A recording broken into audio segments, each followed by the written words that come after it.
Hello there, welcome to this edition of Global Business Africa. In the course of the next 60 minutes, we'll talk about all the business news stories you need to know about from right across Africa and beyond. Let's start tonight with a run through the market. So we're going to be paying a lot of attention to the results coming out of Nigeria from its presidential election in another 10 minutes. Let's start with a focus on that, ignoring all the other red numbers on the board for a moment. The main index over there closed a bit higher, almost 6 cents higher today. It's up over 4% so far in the year. The gold flour up by just under 10%. Three black stocks relatively close by. Clearly, there's a bit of buzz behind Nigeria, but keep an eye on that number. It might be a bit volatile until the results do come out. Here's what's coming up tonight. AMCU spreads its strike over job losses to at least 15 more mining companies in South Africa. We'll explore why Theresa May is adamant that a delay will not break the deadlock over her Brexit deal. And we'll meet a young South African who's stitching his way up the fashion ladder. All right, then, quite a bit to get through tonight, but let's start in South Africa, where at least 15 mining companies, 15, have received notices of strike to be held next week. Now, these strikes are in support of the Association of Mine Workers and Construction Union at Sibanye-Stillwater. The union downed tools over wages and job cuts over there since last November, the 22nd of November to be specific. The companies affected, that includes Anglo Gold Ashanti, Harvey Gold, Anglo American Platinum and Lonmin. They've vowed to do everything in their power to prevent a strike, including legal action. Now, the strikes do add to the challenges facing the country's president, Cyril Ramaphosa, whose efforts to revive an anemic economy ahead of national elections in May have been deeply complicated by a financial crisis at the state power utility, Eskom. All right, then, quite a bit to get through in this particular story. Let's get more on this from CGTN's Angelo Coppola. He's live in Johannesburg tonight. Angelo, good to see you. So AMCU's main dispute, as I understand it, the main issue here is with Sibanye-Stillwater. So why extend the strike to companies that have nothing to do with this particular dispute, like African Rainbow Minerals? What's the end game for AMCU here? Well, look, the bottom line is they're all in the PGM sector, so they're all mining the same kind of stuff, gold, platinum, metals. It appears that the AMCU approach, I'm told, is to force Sibanye's hand, and that's because Froneman, the CEO at Sibanye Gold, or Sibanye itself, are saying that the team is standing firm. They're not going to be budging on their negotiated deal that they have with the other two, what AMCU calls sweetheart unions, in fact 3 of them. And from the outside, it does appear to many that it's a battle of the wills. It's almost a war of attrition between Froneman and Matunjwa from AMCU. It also appears to be an attempt to force the other mines to put some pressure on Sibanye-Stillwater to make a move and to come to the party here. That's unlikely to make any difference, though. Froneman has tried several maneuvers, legal and possibly, according to AMCU, not so legal, to try and break that AMCU strike since it began in November. Sibanye has also been to the Labour Court several times and has lost on each occasion to the AMCU legal team. So it may even be an ambitious move, someone suggesting, by Matunjwa to force the issue and also possibly to try and gain more members and more supporters from the other mining houses that they haven't made inroads into just yet. Some also suggesting that Matunjwa might be attempting to shore up support within his own organisation. Raman? Right. So Sibanye-Stillwater CEO in their earnings call, I believe this was on the 20th of February, he said that he doesn't expect the strike to last long. Why is that? What's his argument?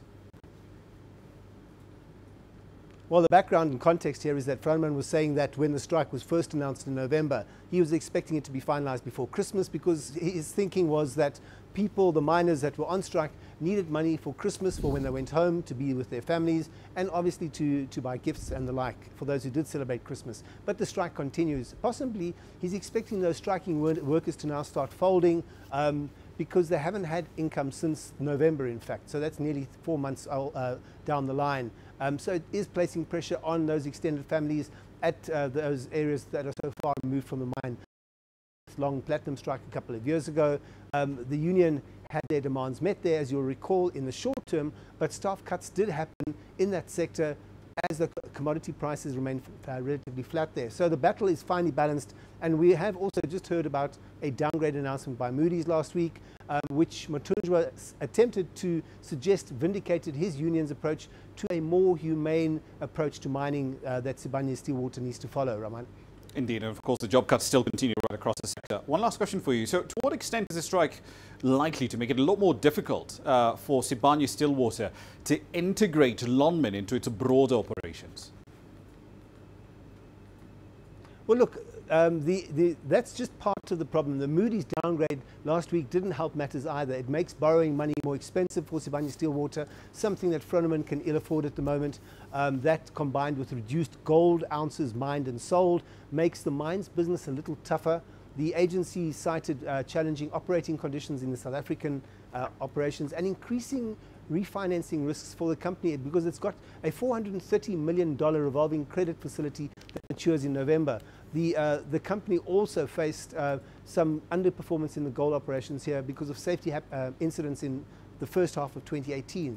In the meantime, though, both companies have overcome or met most of the regulatory requirements both in South Africa and in the UK, but a sector-wide strike will muddy those waters at a time when neither company can actually afford the distraction, and that includes the workers because they're not completely certain whether they have jobs post the merger or not. Raman? Indeed, and of course the bulk of the sector is essentially in loss-making territory. Angela Coppola in Johannesburg, thank you very much. Now, we're still in South Africa. The Western Cape government has been actively attempting to secure a lot more foreign direct investment into its latest Atlantis Special Economic Zone, the SEZ, just outside of Cape Town. It's designed to operate in the green tech space and it comes with a range of favourable tax benefits, a relatively large workforce that can be drawn from the surrounding community and pretty good infrastructure too. CGTN's Travis Andrews has the details.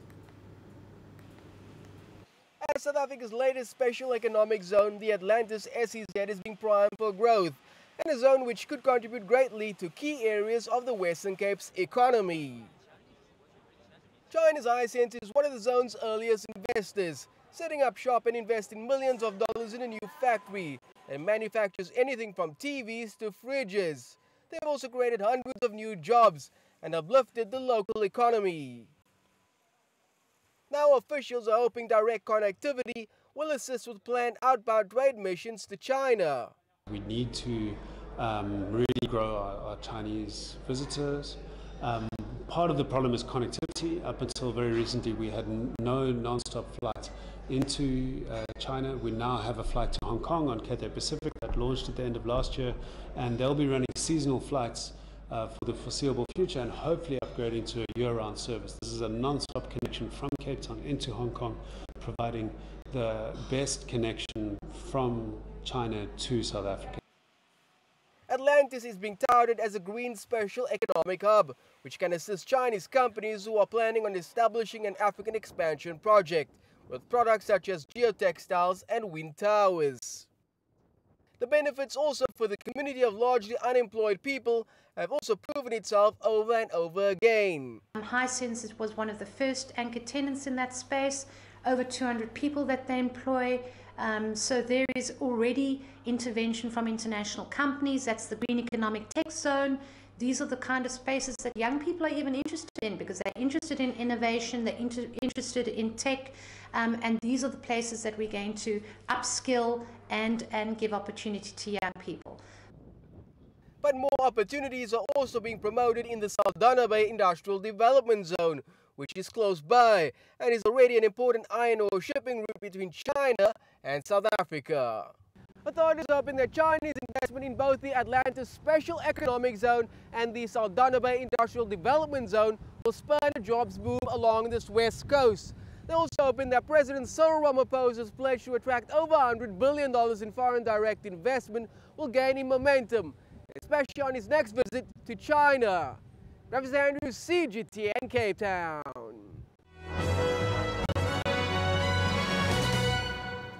All right, then, company news wrap. Let's start in commodities. diamond company De Beers has announced an initiative to consolidate its mining assets both in South Africa and in Canada into a single unit called De Beers Group Managed Operations. The new business is expected to essentially streamline operational management and identify synergies and cost savings to create a much more sustainable enterprise. Kenya's largest power producer, KenGen, has been contracted by neighbouring Ethiopia. It will provide geothermal drilling services over there to the state-run Ethiopian utility, Ethiopian Electric Power. The contract is part of Ethiopia's geothermal development project. It's funded through a loan from the World Bank to the tune of about $76.8 million. The Nigerian Communications Commission has issued a complaint against the global internet giant Google to the federal government. It accuses the tech firm of evading regulatory oversight in its bid to expand its free Wi-Fi deployment in the country. Google is currently rolling out the services in Lagos and Abuja with plans to expand to other locations across the West African state. And finally, Huawei has unveiled a $2,600 folding smartphone. It's called the Huawei Mate X, and it takes the opposite approach to the Samsung Galaxy Fold because it places the foldable display on the outside of the device, not on the inside. The Chinese tech giant says the phone is primed for the next generation of 5G mobile connections. That's a run through your company headlines.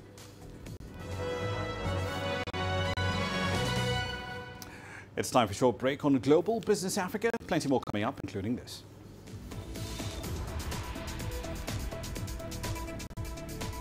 Vote counting is underway following presidential elections in Nigeria. We'll go to Lagos for the latest.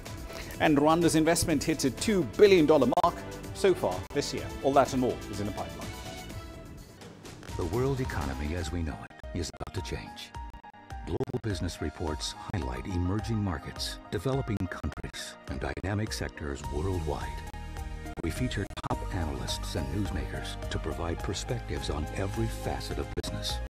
From an on-the-ground perspective, we provide you with balanced and objective assessments. Fast, sharp, and insightful.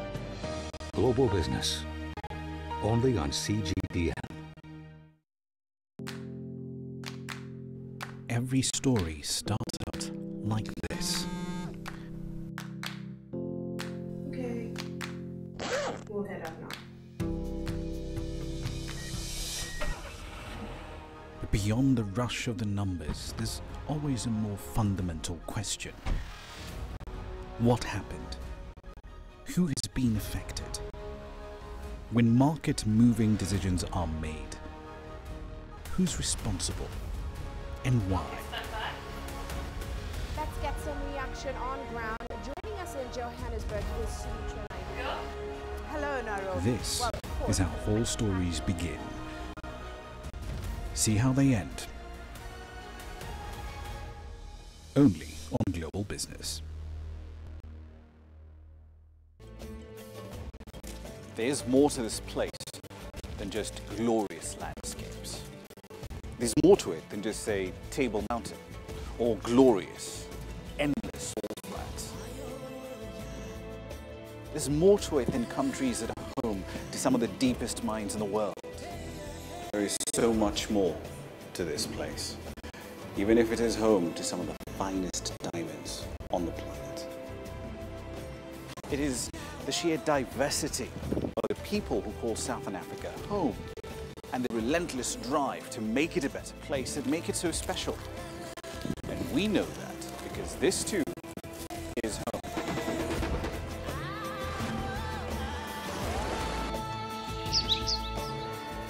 No one knows Southern Africa like we do. CGTN, see the difference.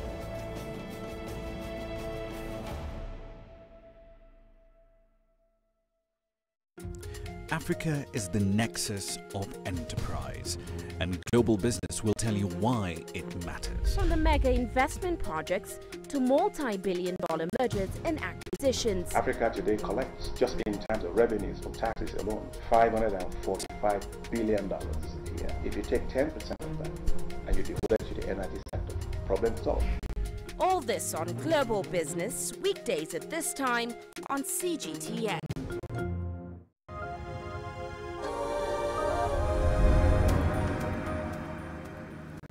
Welcome back. You're watching Global Business Africa. Let's head over to Nigeria now, where the African Union Election Observation Mission over there says that the country's Saturday presidential elections were generally peaceful and orderly. The team congratulated the West African State Independent National Electoral Commission, or INEC as it's more commonly referred to at this point, for being open and cooperative with observers. However, they did urge the electoral body to transparently announce the results of the elections as provided for by law. The 2019 elections took place in a generally peaceful environment. The mission notes the destruction of election materials, including over 4,000 smart card readers, ballot boxes, and voter registers in certain parts of the country, impacted on the timely conduct of the elections. The AU Election Observation Mission commends the Nigerian government for the passage of the Not Too Young to Run Act, which enhances youth participation and political representation in the 2019 elections by reducing the age limit for the office of the presidency.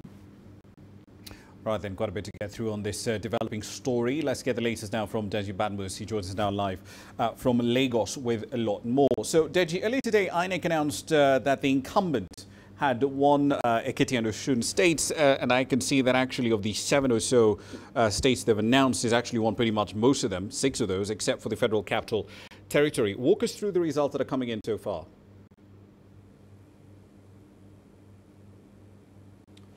Well, Ramah, about 7 results have so far been released. Of course, the president has won most of the results released so far, and not a surprise at all. The fact is that, Ramah, even though INEC has said it is only the results that comes from it that should be recognized, to a large extent, everybody knows the results. The results are out there because immediately after the election, after counting at the polling unit, the results were known to the people because the results were pasted at the polling unit. So people actually have a fair idea of what the outcome of this election is. But, you know, we still have to go through that formality of waiting for INEC to announce the result officially. So we're still waiting. It's going to be a long drawn process because we're talking about 74 candidates now that took part in the election. I'm talking about the presidential election now.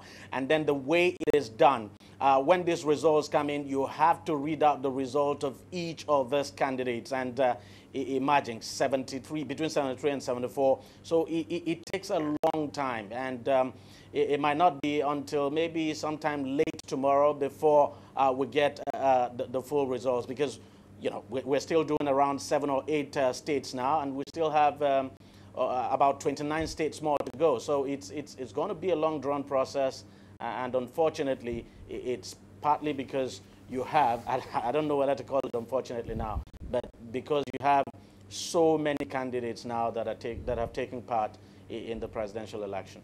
Right. I'm also seeing some other interesting results here. The Senate President, or rather, well, Senate President Bukola Saraki, losing his seat in Kwara to a candidate from the president's party. Are there any other high-profile politicians who've essentially fallen at the ballot box as well?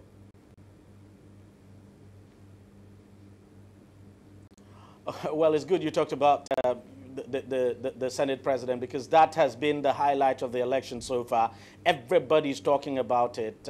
Quite a big surprise, and you know, it's a big one there. Of course, you know that before the election, the Senate President and the President of the country had not been in good terms, of course, and the Senate President used to be a member of the ruling party, and then he defected just a few weeks to the election, and now you have this. Now, there are other big, we have a situation now where some governors who actually contested for a position in the Senate have lost. They are definitely not going to come back. In your state, for instance, we understand the governor of that state won't be coming to the Senate. We also have another state in the northeast of the country, Gombe State, where the incumbent governor, who was doing his second and last term, contested for the Senate, but he didn't get it. So, you know, quite a number of surprises, to be candid, and some big names, of course, that would not be coming to the Senate. Indeed. So some observers have said that this is going to be an extremely tight race between these two candidates of deeply opposing views. But to what extent is his economic track record likely to either help or hurt his chances at the ballot box as far as Muhammadu Buhari is concerned?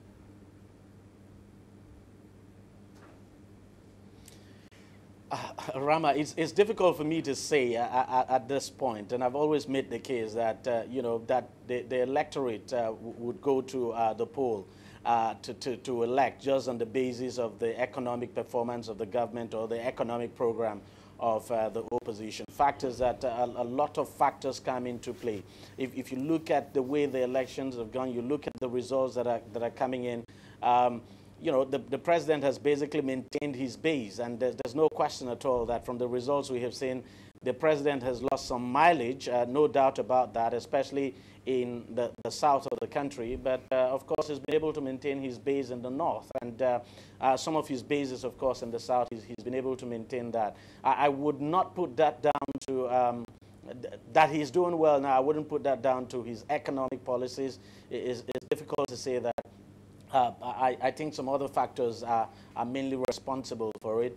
But in terms of his economic policies, a lot of people would tell you that his government, and that's what the opposition has used to campaign against him, that economically his government has not done so well. I mean, we're talking about a situation where Nigeria is considered the poverty capital of the world. Of course, it's gotten out of recession. Now the economy is beginning to pick up, but, you know, this came very late and close to the election. So, Ramah, I wouldn't say it's the economy, to be candid. I would say several other factors. Indeed, and of course, Mr. Buhari is winning in places that he lost in the last election in 2015. So one last question for you. Just before the polls, artillery shells were fired in Maiduguri state, that's essentially in the northeast, where Boko Haram militants allied to IS have been pretty active. Have they in any way interfered with the voting or the vote tabulation process so far? Not exactly.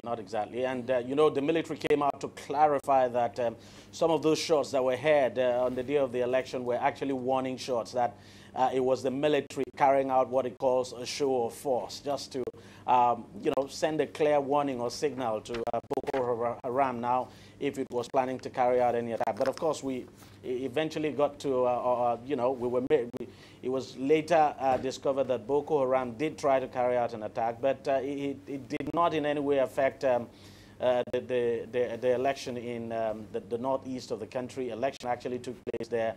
People actually voted, especially in IDP camps. Of course, in some places, people were not able to vote in their, you know, their villages or their communities because it's not safe to do so. But by and large, I would say election in the northeast of the country went on peacefully, no incident at all. In fact, it's a surprise that some of the incidents we've actually heard about happened in the south of the country, where you don't have any of the major candidates on the ballot. So, but in the north of the country, it was generally peaceful, especially in the northeast. All right, we'll leave it there for the time being. Thank you very much for the update. Jabamus live there in Lagos. Expect to see a lot more of him and, of course, the team in Nigeria as they continue to cover those elections up there. Now, into the business of aviation. Ethiopian Airlines, it's the fastest growing and currently the biggest carrier in Africa. In its 70-plus years of operation, it's become one of the continent's biggest carriers. It's also now serving as a hub for training pilots, flight attendants, ground technicians, engineers, you name it. CGTN's Girum Chala has more. Ethiopian Airlines now operates in more than 119 international destinations across 5 continents. With this state-of-the-art aviation academy at its disposal, ET trains and provides itself the experts it needs to run its operations. Here, from flight attendants to pilots and airplane technicians, hundreds of thousands from across Africa access training each year. We are taking ground courses right now. For about 6 months, we are going to take the ground courses, and after that, we will learn how to control an aircraft, and we will be ready to fly and take all the responsibilities a pilot should have. I have always have a good expectation about Ethiopian Airlines. I heard good things before I joined it.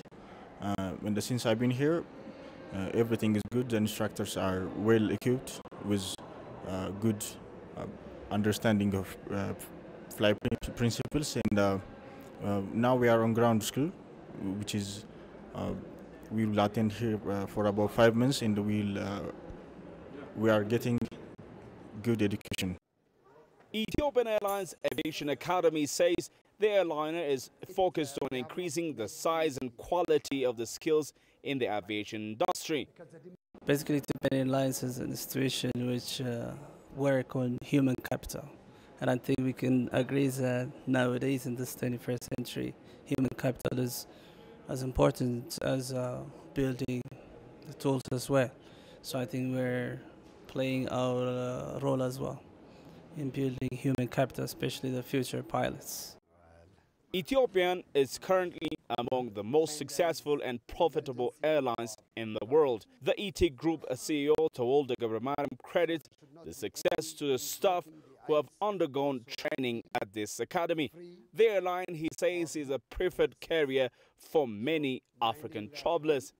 Making and facilitating air connectivity easier and more convenient for Africans to visit among themselves, and also to connect 60 destinations with the rest of the world. Export, promotion, tourism, investment, and so on. So it is a Pan-African airline supporting Addis and Ethiopia and the entire continent. Ethiopian Airlines is registering an average growth of 25% in the past 7 years. And based on its vision, the airline wants to dominate both the skies and the ground service, as well as own world's-based aviation school in just a few years' time. Grumtara CGTN, Addis Ababa, Ethiopia. Rwanda has emerged as one of Africa's fastest growing economies. It has been really for a couple of years now. The East African nation is attracting a growing number of investors who want to set up shop in the country. A variety of government incentives is also getting the attention of a range of international firms. With the details, here's CGTN's Alexandria Majala. According to the International Monetary Fund, Rwanda has seen economic growth averaging more than 7% every year since 2000. Figures by Rwanda's Development Board show that 173 projects worth $2 billion had been established in the country by the beginning of 2019, boosted by major manufacturing and mining projects. Although Rwanda is a prime destination for business due to its stable political climate and the country's economic growth, there are still some challenges. I would say in Rwanda, mostly what is easy is, for example, you can start a company quickly. Company registrations goes very fast. You can make agreements, commitments with the government on incentives. There are some incentives that can also help to the company to start. But also, so there are some special economic zones, for example, we already with the infrastructure, and that makes investment easier. Initiatives such as the Kigali Special Economic Zone, which accommodates manufacturing companies dealing in essential imports, have also drawn international companies such as Volkswagen. The government gives investors access to plots at a subsidized rate, among other incentives. The 31,000 jobs created in the economy is the estimate related to those investments. The second part is that it represents an increase in business activity and investment activity. That then produces tax revenue, which feeds education and upskilling, healthcare, all the things that the government funds, that supports as well. And then I think the third factor is that activity promotes more activity. And so when we get a level of investment, what it means is that our rate of investment is going to be increasing, and more investors then are encouraged to come. Rwanda's economy is expected to grow by 7.8% in 2019, fueled by farming, mining, and construction. Over 2 decades after the 1994 genocide, Rwandan President Paul Kagame has been hailed for the economic recovery. Alexandria Majala for CGTN. All right, then let's head north to Tunisia. Textile exports to the EU from the North African economy have recorded a growth of about 3.8% in 2018. The state's premier says the government is working to raise its textile and clothing exports to about $23 billion a year by 2023. It also hopes to be among the world's top 5 exporters of textiles straight into the EU. CGTN's Adin Chouachi for this report. Prime Minister Youssef Al-Shahed said that textile professionals pledged to provide 50,000 jobs over the next 5 years, under an agreement signed between the government and the Tunisian Textile and Garment Federation, FTTH. The government is committed to providing infrastructure and a favorable climate for investment. The textile contract, signed in the context of competitive contracts between the state and the different sectors, will allow the creation of about 50,000 additional jobs by 2023. Professionals said that the goal of the government and stakeholders in the textile and apparel sector is to reposition Tunisia's exports in the next 3 years, with a share of Tunisian exports to the European market of 4%. The aim is to boost the value of Tunisia's exports to $22 billion by 2023 and to be among the top 5 textile exporters to the EU. The state has committed under the Competitive Contracts Program to initiate measures, while the private sector will commit to achieve a number of objectives in terms of investment, export, employment and creation. Youssef Al-Shahed has visited the company Tunicotex, specializing in textile and clothing. The premier noted that despite the difficulties, the sector is returning to the path of growth. Al-Shahed recalled that Tunicotex, which employs nearly 1,400 people, has recently invested about $17 million to boost production.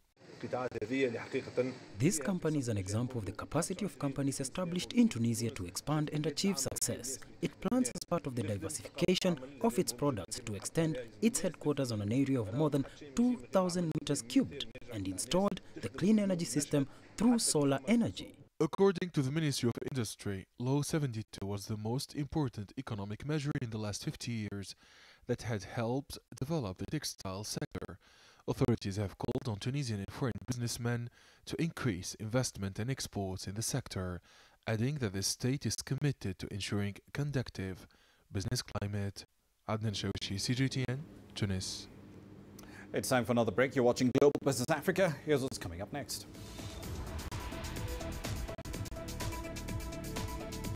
We'll explore why the UK Prime Minister is adamant that delay will not break the deadlock over Brexit.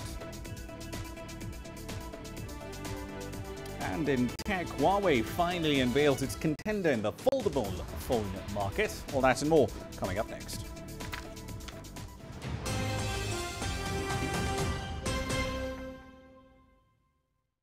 Business in Africa is at a crossroads. We celebrate those who are adopting and thriving despite the challenges, from grassroots to big businesses. Global Business takes you along for the ride as we track the making of a giant. Only on CGTN.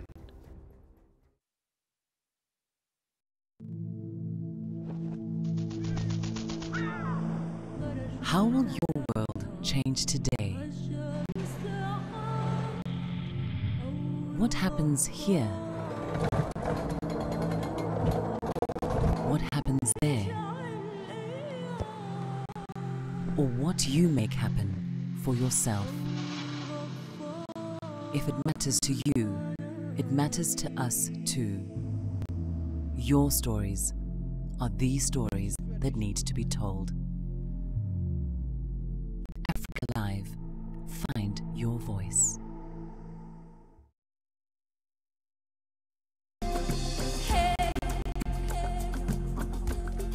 Accra is my kind of city. That's because when I'm here, I feel like I'm back home in Lagos or Abidjan, which are two of the major cities I grew up in. See, business in Africa is after about a decade covering business news on the continent, I've learned it's all about the high risk, but also the high returns and the high energy. You simply have to adjust in order to keep pace. When I started out as a journalist, my dream was to open people's minds to the different perspectives. From the CEO in the boardroom to the trader out in the street, we all have different stories. From Accra to Addis Ababa, from Cairo to Cape Town, and I wouldn't have it any other way. Here at CGTN, we realize that Africa is on the move, and it's moving fast, but we're moving right along with it. I'm Ucheo Koronkwo, and I'm a business anchor and reporter at CGTN.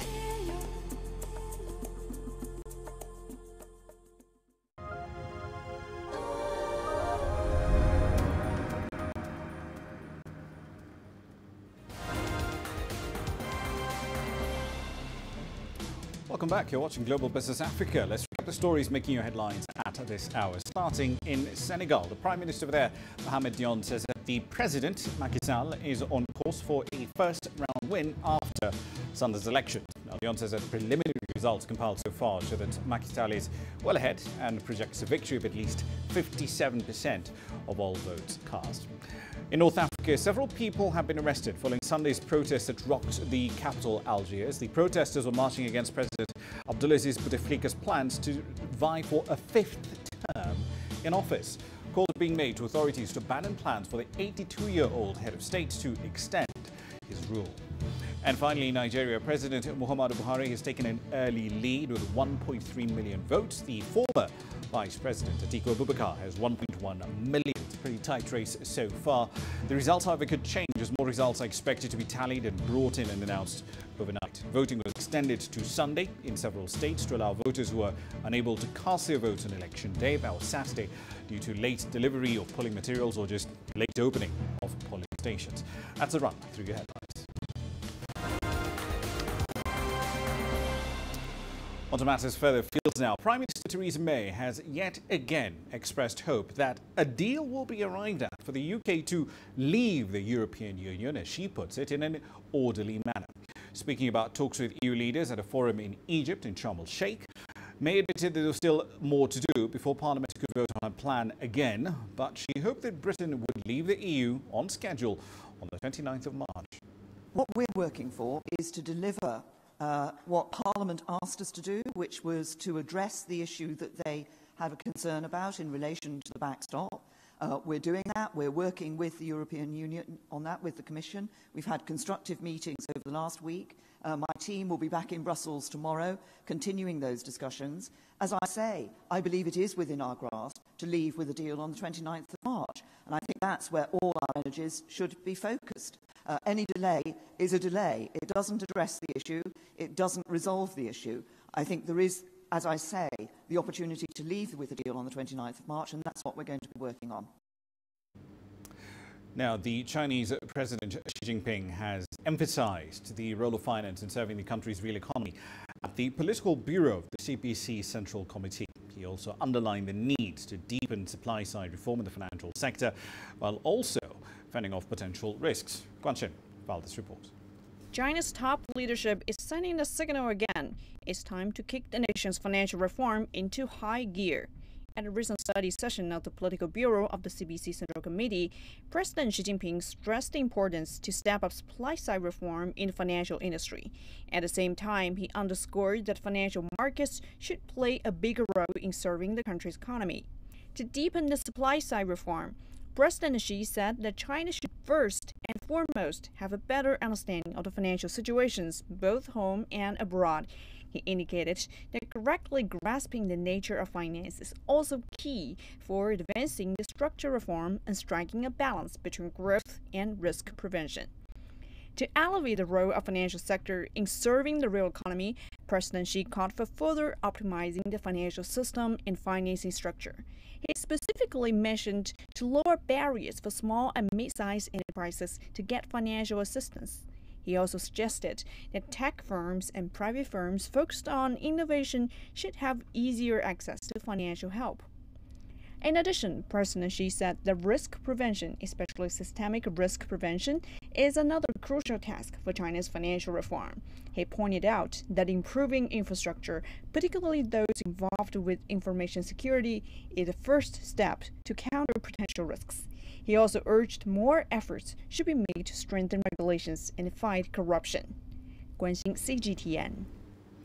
Los Angeles over in the United States is reporting a record number of Chinese visitors. That comes in the wake of years of sustained efforts by city officials to lure more Chinese tourists to a place known for its glitz and glamour. CGTN's Roy Rottenberg filed this report. LA. There's sun, there's sand, and there's the stars, which may explain why last year some 1.2 million Chinese tourists came here to visit, more than ever before. This is one of our great successes here in Los Angeles.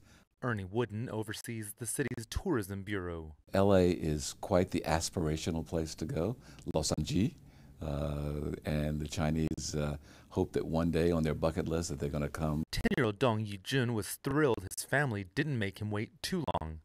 I think America is fantastic, and I love Los Angeles.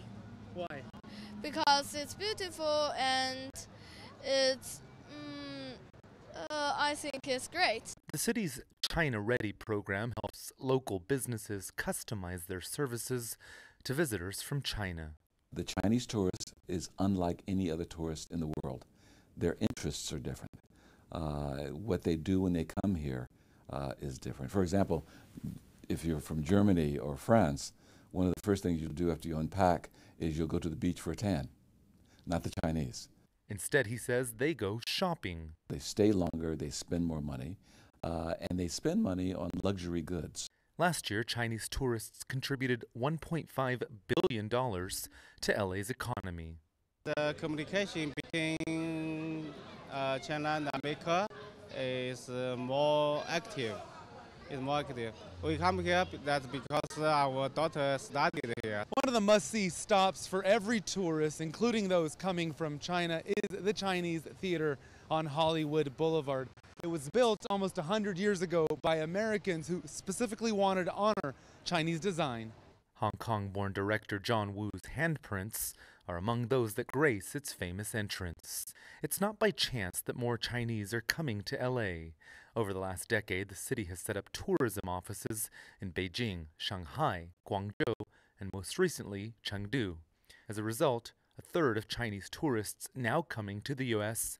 are coming to LA. We are now looking at opening a fifth office in China, yet to be announced.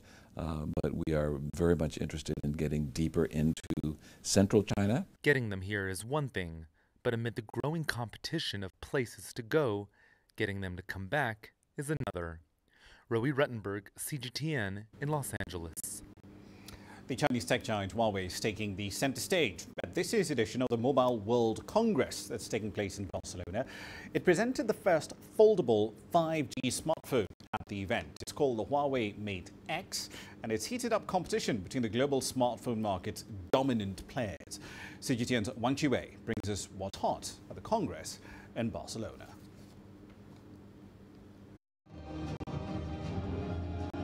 Meet this foldable smartphone. All eyes are on Huawei at one of the tech industry's biggest events of the year. And according to the company at least, there's good reason its new product stands out. This is the Huawei Mate X, the world's fastest 5G, foldable 5G phone, but also it's the world's slimmest foldable phone, and also supports the world's fastest 5G network, and also supports super fast charging. Huawei's rival Samsung unveiled its first foldable smartphone, Galaxy Fold, last week. It has a special display that can fold open to become a larger tablet-sized screen. And Huawei's answer is the Mate X, with a slightly different approach. Samsung has put the foldable display on the inside, so you open it up to see the full screen. Huawei has put the display around the outside, so you actually have to have a case to protect the display, because as it folds out, it's kind of completely exposed. So it's two completely different ways. 5G and devices that can operate on the next generation of networks is also a theme dominating the week's events. You know, the 5G, we download 1 gigabyte movie in just 3 seconds. 3, 2, 1, then it's immediately downloaded. As a forerunner in setting up global 5G networks, Huawei has signed 31 deals in the sector with telecom operators worldwide. The company has shipped more than 10,000 base stations to overseas markets. Meanwhile, other Chinese smartphone makers, including Xiaomi, ZTE, and Oppo, have also revealed their latest advances in 5G technology. China is expected to become the world's largest 5G network market by 2025. But we won't know for sure until this story further unfolds. Wang Qiwei, CGTN. Right then, so flexible displays does seem to be a bit of a theme at this edition of Mobile World Congress, and one major competitor to the Huawei Mate X is Samsung's Galaxy Fold. So how exactly do these two devices compare? Take a look. Both cutting-edge smartphones will set you back more than $2,000. They both will have 5G capabilities optional, and they're both set to launch later this year. But the similarities end here.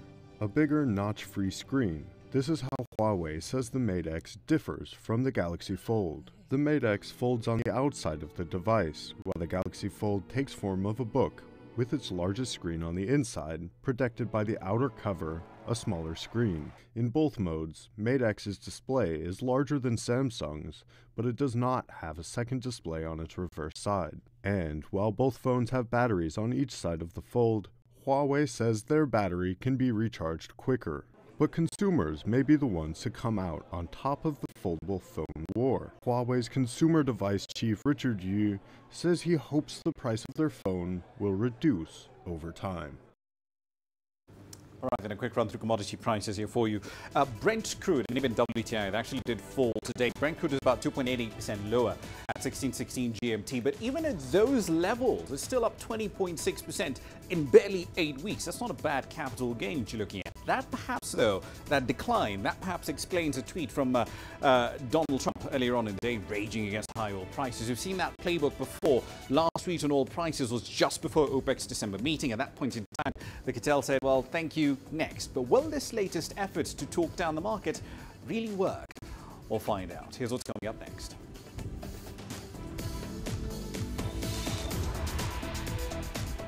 We'll introduce you to a South African entrepreneur stitching his way up the fashion ladder. And hundreds of Ugandan farmers are sharing their expertise at the click of a button. All that and more is coming up next. Images may appear to be identical, but looks can be deceiving. The difference is not always obvious. It has to be discovered. There are always different sides to a story. We put the focus on the details. To see more, to understand better. CGTN. See the difference.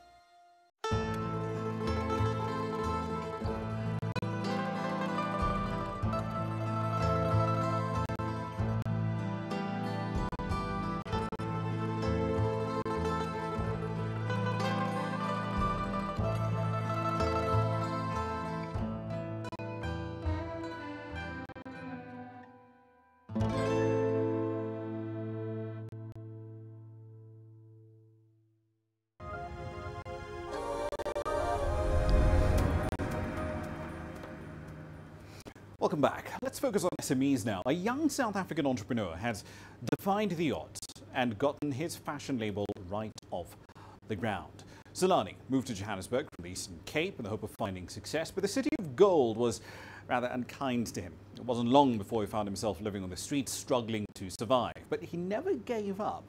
Now he runs his fashion studio from a container in Johannesburg and dreams of one day building an empire.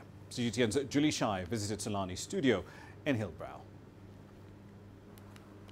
Johannesburg is home to nearly 5 million people. Many South Africans and other migrants flock to the vibrant city in search of work and business opportunities. But it can be tough for those starting out.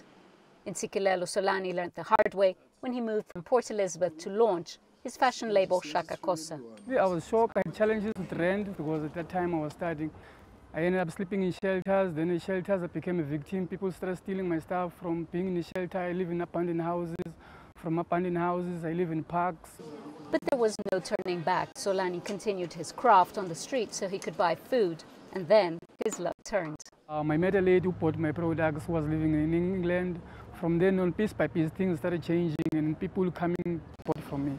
Mostly people that were coming from outside Africa started buying from me, you know. From then on, things changed. The crafty fashion designer now runs his studio from the same neighborhood where he was once homeless. And it is in this tiny container in Hillbrow where the magic happens, and we find these unique bow ties that have traveled as far as London. This one I call it the biker bow tie. You know, sometimes I think of like objects that are happening for inspiration. One time I look at a butterfly. I was inspired by the butterfly, and then I started coming up with a bow tie that looks like a butterfly, two in my eyes. So it's something like that. Nature, you know, assists me. The aspirational designer is now focusing on growing his label, but Tolani had to resort to a full-time job to do so. He is optimistic, however, that his break into the mainstream market will soon come. Judy Shire, CGTN, Johannesburg, South Africa. Still in South Africa, a new wave of chili aficionados in Cape Town are attempting to grow the world's hottest chilies, which are known as the super hot. And that, frankly, is probably the most understated thing I've said in the last 60 minutes. CGTN's Travis Andrews went to check them out. Here's that story. It's called the Carolina Reaper, and it's a chili so strong it's the current record holder for the hottest chili in the world. Well, that's at least for the time being. Because the plant is part of a much broader movement of professional and backyard horticulturists and enthusiasts who are attempting to grow and harvest the super hots. A list of a dozen or more capsicums that are specially grown for their fiery heat. The Cape's balmy summertime conditions provide the ideal growing environment for these chilies, which may vary in size, color and shape, but they all hit with the same punch. The super hot varieties, some people prefer certain varieties over others. Some they say have a very floral taste. It's just unadulterated heat. Where others like the Reaper and the Brain strain have this nice sweet taste. There's no real heat in the beginning, and you think, oh, this is not too bad, and then it's like the slow burn, and it just creeps up on you.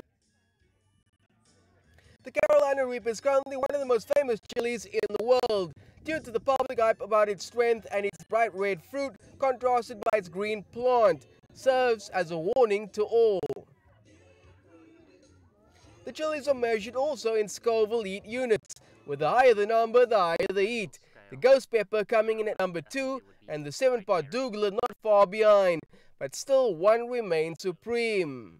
The jalapeno for chili poppers, for example, is 10,000 Scoville units, whereby all the super hots, which the majority of what I grow are super hots, they're from 800,000 to 2.2 million. And at 2.2 million Scovilles, the Reaper is not far off in heat from police-grade pepper spray. But enthusiasts are still not content with even that strength, and are attempting to create their own cultivars of designer super hot chilies by way of cross-pollination. Of course, there are certainly only few palates that are brave enough to withstand the heat of one of these super hot chilies. And for the rest, there are food markets, where Johnny Exberg hot sauces can be found. We have the largest selection of rare and exotic sauces produced from locally sourced super hots. What we do is we taste the fresh pepper, the fresh chili first, and then we try to identify the natural flavors of that chili, and using fruit in combination with the chili, we create a flavor profile where you do get huge flavor complementing the huge heat. Ultimately, the chilies and sauces are meant to complement the food, not destroy it. And it seems more and more Cape Townians are finding a newfound taste and appreciation for their heat. But it's just a matter of time until the next world record holder gets discovered. And that might just be here, in someone's backyard. Travis Andrews, CGTN, Cape Town.